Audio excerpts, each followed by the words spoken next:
The air in the glass orchard ballroom was thick with the scent of lilies and desperate ambition. I, St. John Loveday, stood at the center of a swirling vortex of silk and lace, the most eligible bachelor of the season, and the most bored. To the debutantes, I was a title and a fortune. To their mothers, I was a prize to be bagged. Smile, Honoria, the dowager hissed nearby. St. John hasn't looked at a woman all season. Today, he chooses a bride, or he chooses ruin. I felt the walls closing in until the sound of shattering crystal cut through the orchestral swell like a gunshot. The music died mid-note. In the sudden, suffocating silence, a young woman in a faded grey uniform, Amity, was on her knees. She was a shadow in a room of neon lights, a girl the world deemed invisible. She didn't cry out, though her hands were bleeding as she tried to gather the jagged shards of the champagne flutes. The socialites pulled back their skirts as if her poverty were contagious. "Don't move," I commanded, my voice cutting through the judgmental murmurs. I did the unthinkable. I ignored the heiresses, stepped past the dowager, and knelt in the glass. My 500-pound velvet breeches soaked up the spilled wine and her palpable shame. As I reached out to steady her trembling arm, her sleeve pulled back. My heart stopped. There, branded into her pale skin, was a jagged, scarred G. It wasn't a birthmark, it was the mark of a slave, the sigil of Lord Jervis. The crisis of my life began in that heartbeat. My heart didn't just beat, it hammered against my ribs like a trapped bird. That G was a brand I recognized from the darkest rumors of the London Underground. It didn't stand for God or grace, it stood for Jervis, a man whose reputation for cruelty was matched only by his immense wealth. "Who did this to you?" I whispered, my voice thick with a protective rage I hadn't known I possessed. Amity looked at me then, and for the first time, I saw her eyes, deep, frightened pools of amber that held more soul than the entire room combined. "Please, my lord," she trembled, her voice a mere ghost of a sound. "If you look at me, if you stay here, he'll kill us both." She tried to pull away, but I held her firm, not with force, but with a promise. High above us, on the gilded balcony, a shadow shifted. I looked up and met the cold, reptilian gaze of Lord Jervis. He was swirling a glass of dark red wine, watching the scene with the detached interest of a boy pulling wings off a fly. He didn't look angry, he looked amused. He knew he owned her, and he thought he knew I was too much of a gentleman to interfere with another man's property. He was wrong. The emotional tether snapped taut between me and this invisible girl. I wasn't just a suitor anymore, I was a man at war. I saw him toast me with his glass, a silent challenge that told me the game had begun. The following morning, I bypassed the promenade and forced my way into the glass orchard's private library. The smell of old paper and stale tobacco hung heavy, a graveyard of secrets. I found the ledger I was looking for, the estate's human assets log. My fingers shook as I flipped the pages until I saw it, Amity. There was no last name, just a date and a transaction. Suddenly, the door creaked open. Lord Jervis stepped in, his presence darkening the room like a cloud over the sun. "She isn't a maid, Loveday," Jervis said, his voice a smooth, oily caress. "She's a debt." Her father gambled his soul away at the tables, and when he ran out of coin, he offered something more aesthetic. I simply collected the interest. He walked over and tapped the ledger with a manicured finger. I looked down, expecting to see a price in gold. Instead, my stomach churned. The ledger showed Amity had been traded for a horse, a single, prize-winning stallion named Eclipse. Her entire life, her dignity, her very breath, had been valued at the same rate as a beast of burden. "You can't own a human being," I growled, my fists clenching at my sides. Jervis laughed, a dry, rattling sound. "In this city, Loveday, you can own anything if you have the contract. And I have hers. If you interfere again, I won't just ruin her, I'll make you watch while I do it." The stakes were no longer social, they were mortal. The night was a canvas of black and white as a heavy snow began to fall, muffling the sounds of the city. I found Amity by the frozen fountain in the rear gardens, her figure nearly lost against the stone. She was shivering violently in a thin, tattered shawl that offered no protection against the biting Victorian chill. Every instinct I had screamed to pull her into the warmth. Take my coat, I said, stepping into the moonlight. That is not a request, Amity.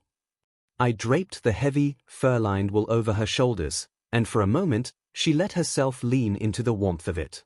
You're the most sought-after man in London, Mr. Loveday, she said, her breath hitching in the cold air. The debutantes are weeping in their pillows because you haven't called. Why waste your breath on a ghost like me? I looked at her, really looked at her, seeing the brilliance behind the fear. Because the ghosts are the only ones telling the truth in this city, I replied. The rest are just masks and mirrors. She looked at me with a sudden, piercing intensity. Jervis won't let me go. He enjoys the hunt more than the prize. I reached out, brushing a stray snowflake from her cheek. Then let him hunt, I whispered. But he'll find I am a far more dangerous quarry than he expects. We stood there in the silence of the falling snow, an invisible girl and a disgraced golden boy, bound by a secret that could burn the city down. I knew that to save a bird from a hawk, one must first distract the predator. The next afternoon, I appeared at the park with Honoria, the season's most ambitious social climber, on my arm. The ton whispered behind their fans. Had the elusive St. John finally been caught? I shall court you, Honoria, I said as we strolled past the watchful eyes of the gossipmongers. The world must believe I am fully occupied with your charms. I will escort you to every ball, buy you every flower, and in exchange, I will quietly pay off your father's mounting gambling debts. Honoria's eyes sharpened. She was a woman of business. And what of the servant girl? She asked, her voice laced with a subtle venom. The one you knelt for in the glass. I forced my face into a mask of bored indifference, though it felt like acid in my throat to say the words. She is nothing, I replied coldly. A momentary lapse in judgment, nothing more. I lied with the grace of a devil, knowing that every word would be carried back to Jervis. If he thought I had abandoned interest in Amity, he might grow careless. But as I caught sight of Amity watching from a distant window of the Vane estate, her expression unreadable, my heart felt like it was being crushed in a vice. I was playing a dangerous game, wearing a mask of betrayal to buy the time I needed to strike. I had to become the very thing I hated to save the only person I loved. The tension was a physical weight during tea service at the Vane Manor. I sat among the elite, pretending to listen to Honoria's vapid chatter, while my eyes followed Amity's every movement. She moved like a shadow, silent and efficient, pouring tea with a hand that no longer trembled, but remained deathly pale. When she reached my side, our eyes met for a fraction of a second, a silent communication that felt louder than a shout. As she set my saucer down, I felt the slight crinkle of paper. I waited until the conversation turned to the upcoming races before I leaned back, shielding my lap with the tablecloth. I opened the damp, crumpled scrap of paper. The handwriting was hurried, the ink slightly smeared by what looked like a teardrop. My blood turned to ice as I read the 5 words. Asterisk is moving me tonight. To the docks. Help. Asterisk the docks were a lawless wasteland where women disappeared and were never heard from again. Jervis wasn't just holding her, he was preparing to sell her off to a buyer across the sea. I looked up, searching for her, but she was already gone from the room. I had only hours. My fake engagement, my careful plans, none of it mattered anymore. The clock was ticking, and if I failed tonight, Amity Vane would cease to exist.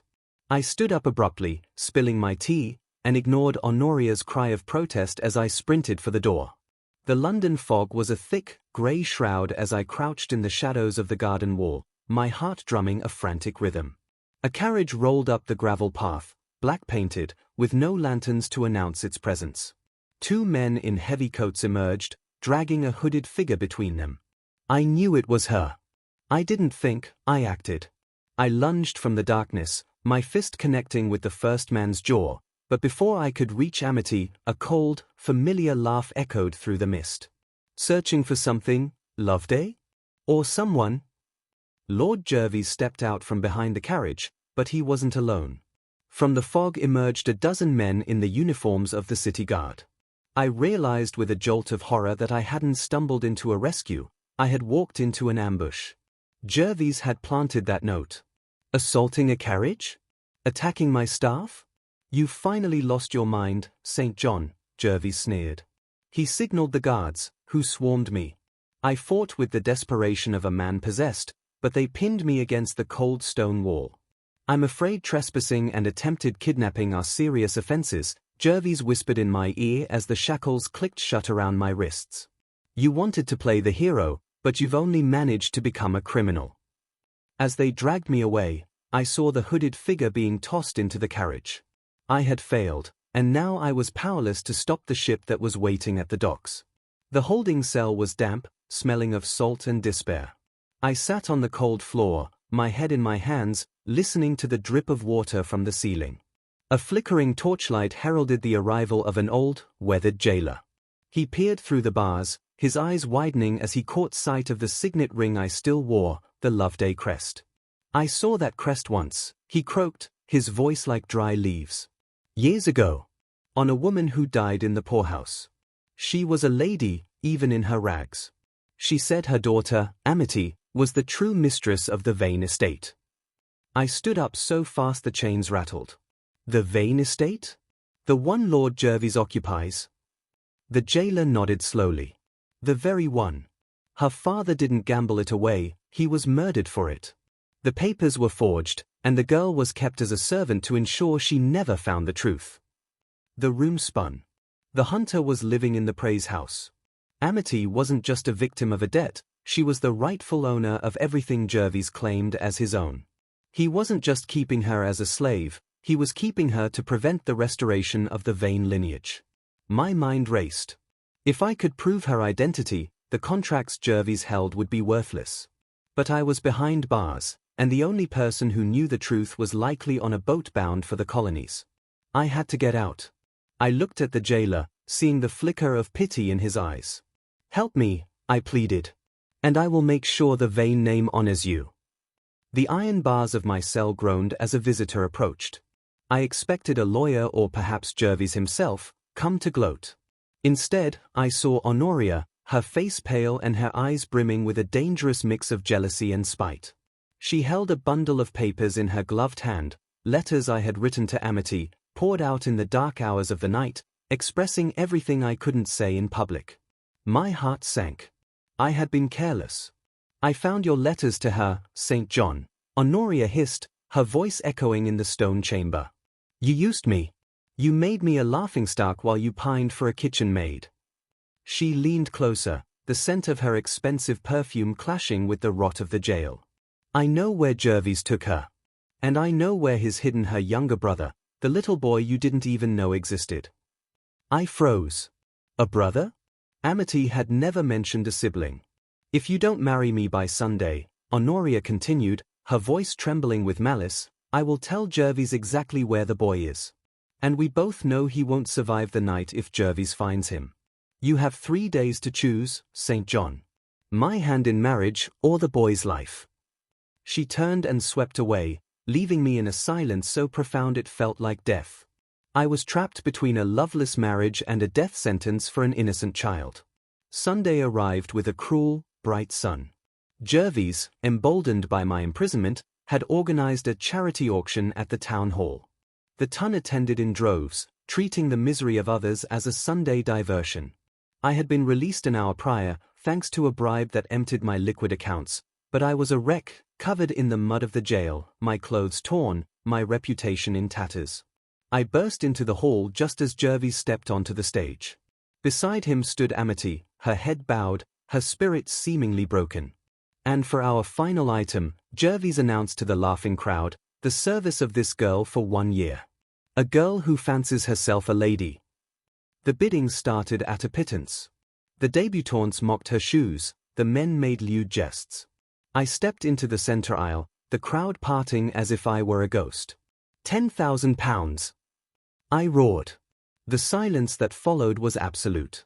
It was more than my entire inheritance, it was every penny I had to my name.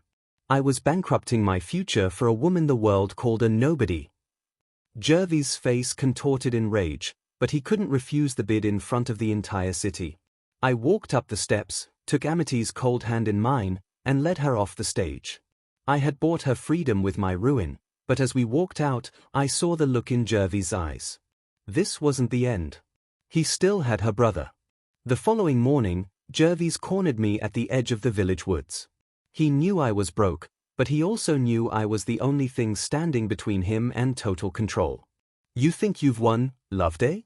You've bought a girl, but I still own the boy," he sneered. "And I own the law." I looked him dead in the eye, my voice steady despite the adrenaline coursing through me. "Then let's settle it like men of the old world. A wager. If I win the great hunt tomorrow, Amity's debt is nullified, her brother is returned, and you leave this county forever." Jervis leaned in, his eyes gleaming with a sick, predatory light. "And if you lose? I want more than your money, which you no longer have. If you lose, I take your eyes. I want to ensure you never have to look at a world with me in it again. I want you to live in the darkness you've tried so hard to pull her out of." It was a blood oath, a medieval bargain in a Victorian world. Amity, standing behind me, gasped and reached for my arm, but I didn't flinch. "I accept," I said. The stakes were now my very sight. If I failed, I would never see her face again. But if I won, we would finally be free of the monster. The hunt was set for dawn, and I knew Jervis wouldn't play fair. By evening, the news had spread like wildfire. The morning papers were already at the presses with the headline, "Loveday insane. Eyes at stake in ghastly wager." I was officially stripped of my memberships at the gentlemen's clubs. My family crest was metaphorically dragged through the mud. I was a pariah, a madman who had traded his vision for a servant girl. My former friends crossed the street to avoid me. But as I sat in my darkened study, I felt a strange, cold clarity. This was exactly what I wanted. By becoming a social pariah, I was no longer bound by the rules of the ton. I was a man with nothing left to lose, which made me the most dangerous person in England. Amity entered the room, carrying a single candle. "Why?" she asked, her voice trembling. "Why risk your sight for me?" I stood and walked toward her, the candlelight dancing in her amber eyes. "Because, Amity, for my entire life, I saw nothing of value. I saw greed, vanity, and hollow smiles. Then I saw you, kneeling in that glass, and for the first time, I actually used my eyes." I took her hand. "If I am to go blind, I want the last thing I see to be the woman who taught me how to look." We sat together in the shadows, preparing for a hunt that would either give us everything or plunge us into eternal night. Before the sun rose on the day of the hunt, I made one final move. I met a shady merchant in a back alley of the docks, the kind of man I would have looked down upon only a month ago. I handed him a small velvet bag containing my family's heirloom jewels, the Loveday emeralds. They were the last of my tangible wealth. "Sell them," I commanded. "Every single one. And use the coin to buy up every debt Lord Jervis owes. Every gambling marker, every mortgage, every overdue shipment." The merchant grinned, showing a row of yellowed teeth. "You're looking to squeeze him, my lord?" I shook my head. "I don't want to squeeze him. I want to own the dirt under his boots. I want him to wake up tomorrow and realize that while he was hunting me, I was buying the ground he stands on." By the time the hunt began, Jervis would believe he was the master of the world. He wouldn't realize that his financial empire was a house of cards, and I was holding the flame. I was sacrificing my heritage to build a cage for the man who had caged Amity. As I rode toward the meeting point for the hunt, I felt the weight of the emeralds gone, replaced by the heavy, satisfying burden of a plan coming together. The hunt was a nightmare of thundering hooves and whistling arrows. Jervis' men tried to run me off the road twice, but I rode like a man with a demon on his heels. I won the wager by a hair's breadth, bringing down the stag while Jervis was still clearing the brush. But there was no celebration. As I turned to claim my prize, Jervis' face went purple with rage. "You think a stag changes anything?" he screamed. "Take her! Take them both!" I grabbed Amity and we sprinted for the carriage I had waiting. We raced through the mud and the thickening snow, the sounds of Jervis' hounds echoing behind us. "Why are you doing this?" Amity cried as the carriage rocked violently.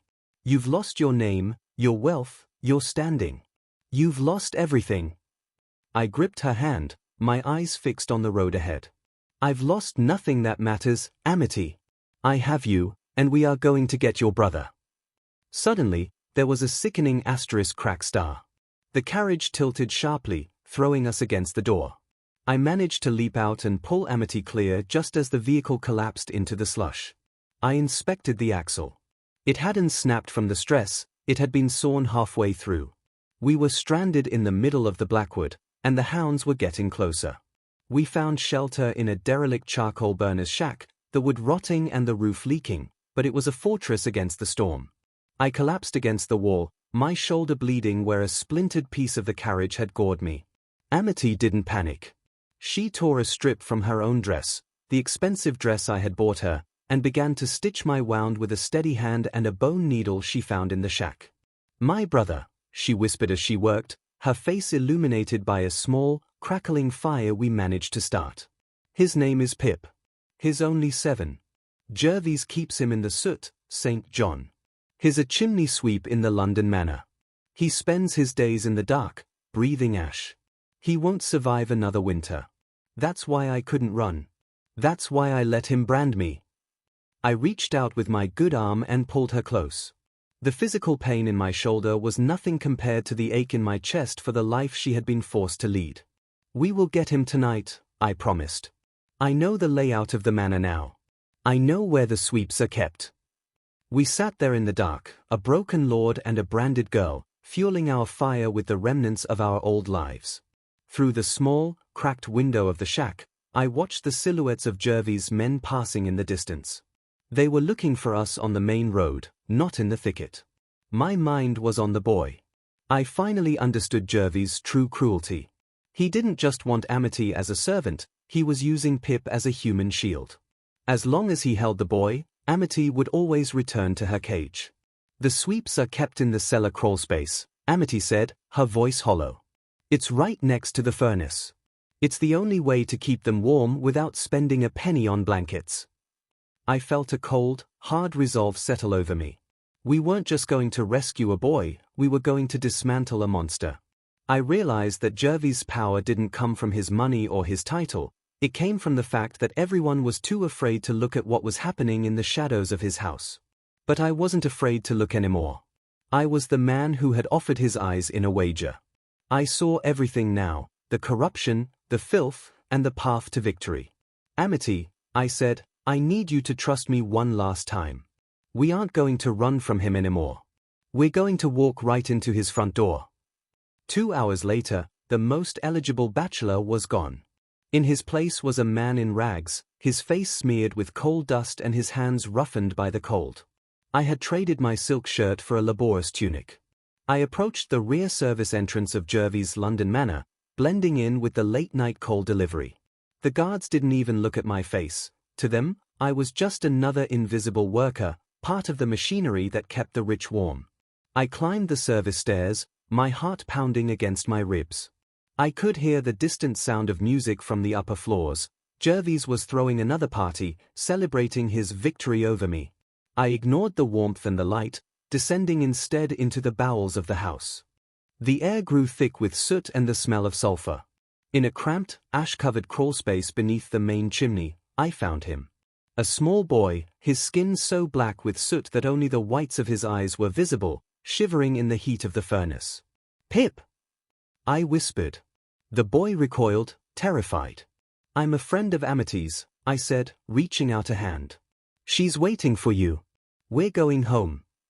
The boy didn't move until I showed him the locket Amity had given me. He lunged into my arms, sobbing silently, a tiny, fragile weight that changed my life forever. We escaped through the coal chute, Pip clinging to my back like a small shadow. Amity was waiting in the alleyway, and the reunion was a silent explosion of tears and clinging limbs. But we weren't safe yet. "We have the boy, but we don't have the proof," I said. Amity looked at her mother's locket, the one she had managed to hide from Jervis for years. "My mother said the key only turns when the heart is heavy," she murmured. She pressed a hidden catch on the back of the locket. It didn't open to show a picture. Instead, the silver casing twisted, revealing a tiny, intricately carved key made of bone. "It's for the safety deposit box at the Bank of England," she explained. She told me that if I ever escaped, I was to take this to the Master of Records. My eyes widened. A Victorian bank box held the power to topple a lord. But Jervis Manor was built over the old vein foundations. The locket also has this, she said, pointing to a series of faint etchings on the inside of the lid. I realized it was a micromap of the estate's hidden tunnels that led from the cellar directly into the secret rooms where Jervis kept his private correspondence. We didn't need to go to the bank yet. The evidence we needed was right beneath our feet. Entering the tunnels was like stepping into the lungs of the house. The air was stale, echoing with the muffled sounds of the party above. Following the map in the locket, we found a stone that pivoted on a central axis. Behind it lay a small, windowless room filled with iron-bound chests. This was Jervis' true heart, not a room of gold or jewels, but a box of shadows. I pried open the smallest chest. Inside were letters, hundreds of them, all bearing the seal of the king's minister. My breath caught as I read the first few lines. Jervis wasn't just a cruel landlord, he was a spy for the French, selling English naval positions to fund his extravagant lifestyle. The debts he claimed people owed him were often used as leverage to force them into his espionage ring. "This is it," I whispered to Amity. "This is how we end him. It's not just about your estate anymore. This is treason."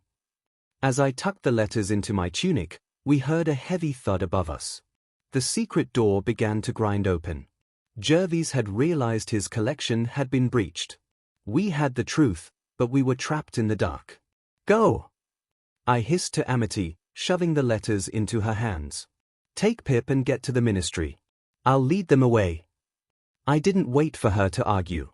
I burst out of the tunnel into the main hallway, intentionally knocking over a priceless Ming vase to draw attention. The guards screamed, and the chase was on. I led them on a frantic hunt through the manor, leaping over furniture and swinging from chandeliers, playing the role of the madman one last time. I made sure they saw me escape through a second-story window. Once outside, I found a messenger I had paid earlier. "Tell Jervis I've fled to France," I instructed the boy. "Tell him I've given up, that I've taken the evidence and I'm crossing the channel." It was a classic misdirection. Overconfidence is a slow poison, and I wanted Jervis to feel he had won so he would stop looking for Amity and the boy. I watched from the shadows as Jervis stood on his balcony, laughing as he watched the fugitive, a man I'd hired to wear my coat, gallop away toward the coast. The trap was set. Jervis believed I was gone, but I was just waiting for the curtain to rise on the final act.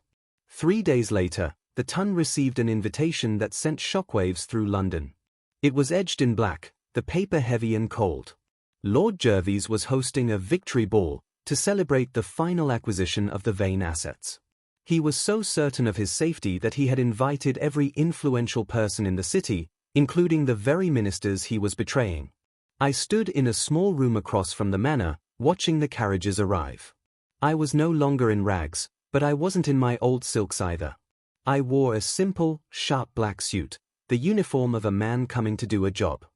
"One last dance before the world ends," I murmured to the reflection in the glass. I knew that Amity was already inside, disguised as one of the many masked performers Jervis had hired to entertain his guests. We had one shot at this. If the minister didn't believe the letters, or if Jervis' corrupt judge intervened, we would both be swinging from the gallows by dawn. I checked the clock. It was time. I stepped out into the snow, the cold air filling my lungs with a sense of grim purpose. The most eligible man in London was about to commit the ultimate social sin, telling the truth.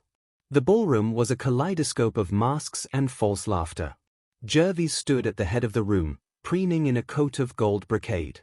He looked like a king, but I knew he was a hollow shell. Suddenly, the music changed.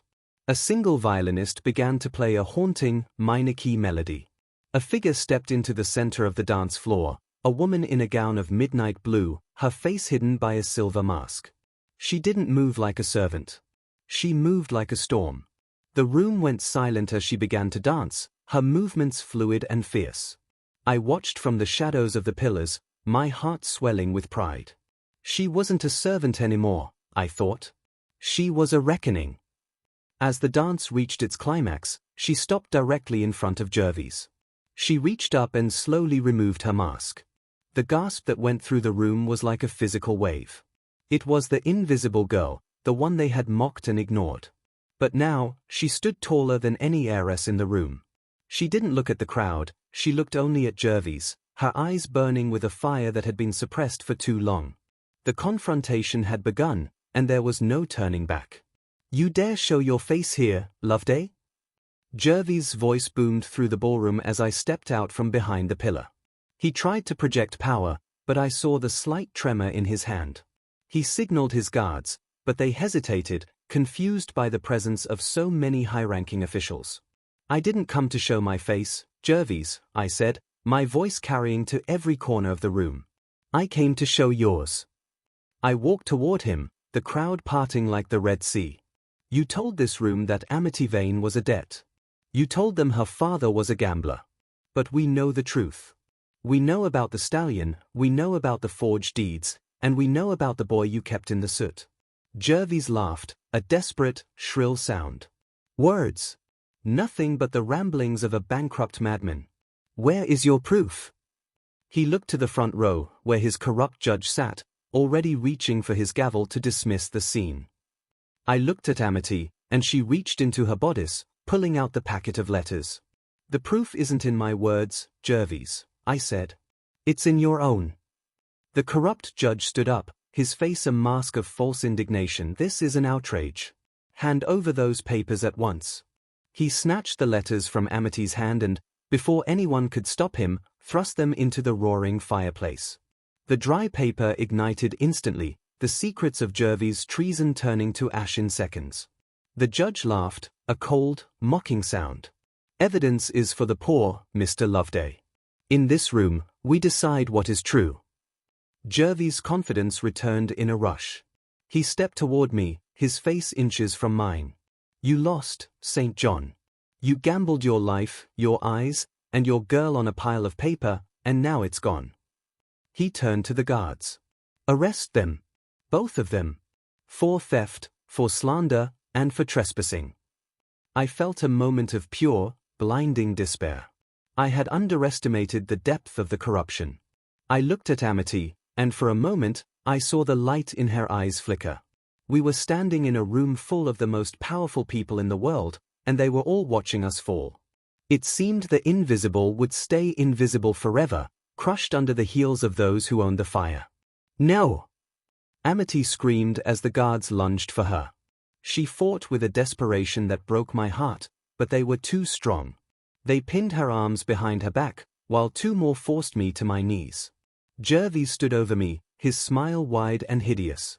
He leaned down, whispering so only I could hear. "I think I'll take those eyes now, Loveday. A wager is a wager, after all." The crowd watched in a sort of horrified trance. Some looked away, but no one moved to help. The high stakes of the Victorian season had reached their bloodiest conclusion. I looked up at the ceiling, the glittering crystal of the glass orchard mocking my failure. I had tried to play by the rules of a game that was rigged from the start. "Do it," Jervis commanded the guard, handing him a sharp, silver letter opener. I closed my eyes, bracing for the pain, praying that Amity wouldn't have to watch. The silence in the room was so thick it felt like it would never break. But then, a voice came from the very back of the hall, a voice that was low, raspy, and completely unexpected. "I wouldn't do that if I were you, my lord." The old cook, a woman who had served the Vane family for 40 years and Jervis for 10, stepped into the light. She looked small and frail, but she held a heavy, leather-bound book in her hands. "I've kept the ledger, my lord. The real one. Not the one you showed the gentlemen. The one where you recorded the dates of the poisonings and the names of the French couriers." The room erupted in whispers. Twist after twist had left the guests reeling. Jervis turned white. "You old fool! Give me that!" He lunged for her, but the invisible people of the house, the footmen, the maids, the stable boys, suddenly stepped forward, forming a physical wall around the cook. The servants had been watching the whole time. They had seen every cruelty, heard every secret, and they had finally decided to speak. "We've seen what you did to the girl," the head footman said, his voice deep and steady. "And we've seen what you did to the boy. No more." The power in the room shifted in an instant. The invisible were no longer a shadow, they were a mountain. Jervis, realizing he was trapped, lost the last of his sanity. "I'll kill you all," he screamed, reaching into his gold brocade coat and pulling a small, ivory-handled pistol. He pointed it directly at Amity's heart. The crowd shrieked and scattered, but one person didn't move. Honoria stepped forward, placing herself directly between the barrel and Amity. "Then you'll have to kill a lady of the realm first, Jervis," Honoria said, her voice surprisingly calm. "Do it. See what the gallows feel like when you murder a peer of the crown." Jervis' hand shook violently. He looked around the room, seeing nothing but cold, judging eyes. His friends had deserted him, his allies were shrinking away. I used the distraction to sweep the legs of the guard holding me and sprinted toward Jervis. "It's over," I growled. We struggled for the gun, the weapon discharging into the ceiling, shattering a crystal chandelier that rained down like diamonds. I pinned him to the floor, my hands around his throat, not to kill, but to hold him until the law arrived. The monster was finally on his knees. The massive oak doors of the ballroom burst open, but it wasn't more of Jervis' guards. It was the Metropolitan Police, led by the King's own investigator. They had been waiting outside, tipped off by the evidence Amity had sent through a different channel before the ball began. "Lord Jervis," the investigator announced, his voice ringing with the authority of the throne. "You are charged with high treason, the murder of Lord Vane, and the illegal enslavement of a British subject." The room watched in stunned silence as the Gentleman of the Year was dragged away in iron shackles. The corrupt judge tried to slip out the side door, but he was intercepted by the very guards he had commanded. As Jervis was led past me, he spat at my feet, but his eyes were full of a hollow, broken fear. He had lost everything: his house, his title, and his soul. I turned to Amity, who was finally being released by the guards. We stood in the wreckage of the ballroom, surrounded by the elite who had once deemed her invisible. Now, they couldn't look away. She was the hero of the season, and Jervis was a memory. A month later, the snow had begun to melt, revealing the first green shoots of spring. Amity sat in the high chair of the Vane estate, the sunlight streaming through the windows she used to scrub. She was no longer a ghost, she was the mistress of one of the finest houses in England. Her brother, Pip, was in the garden, his face clean and his laughter ringing through the trees. I stood in the doorway, watching her. She looked at her hands, they were healed, the scars fading, the brand of the D now a symbol of her survival rather than her shame. "You did it," I said softly. "The Vane name is restored." She looked up at me, and for a moment, I saw a flicker of the old sadness in her amber eyes. "But at what cost, St. John? You are a pariah. Your fortune is gone. The most eligible bachelor is now a man with nothing." I smiled, a genuine, peaceful smile. "I told you once, Amity. I've lost nothing that matters." But I knew that for her to truly be the lady she was meant to be, she couldn't be tied to a disgraced man like me. I had decided to leave. I had a carriage waiting to take me to the docks, not as a victim this time, but as a man seeking a new life. The carriage moved slowly through the melting slush, the sound of the wheels a rhythmic goodbye to the only world I had ever known. I stared out the window, watching the gates of the Vane estate disappear into the mist. I was a man with no name now, a man starting from zero. Suddenly, a voice cut through the silence, a frantic, beautiful sound. "St. John! Stop! Stop the carriage!" I threw open the door. Amity was running through the mud and the half-melted snow, her fine silk dress ruined, her hair flying wild in the wind. I jumped down, catching her before she could fall. "Amity? What are you doing? You have your life back. You have everything." She gripped the lapels of my coat, her breath coming in ragged gasps. "I don't have everything. I don't have the man who saw me when the rest of the world looked through me." I shook my head, my heart breaking. "I am a social ghost, Amity. I have no name to give you." She looked up at me, her amber eyes burning with a fierce, unwavering love. "Then take mine. Be a Vane. Be mine." And there, in the silence of the winter night, the man who was courted by thousands, finally found the only one who truly saw him. We didn't need the glass orchard, we had the truth.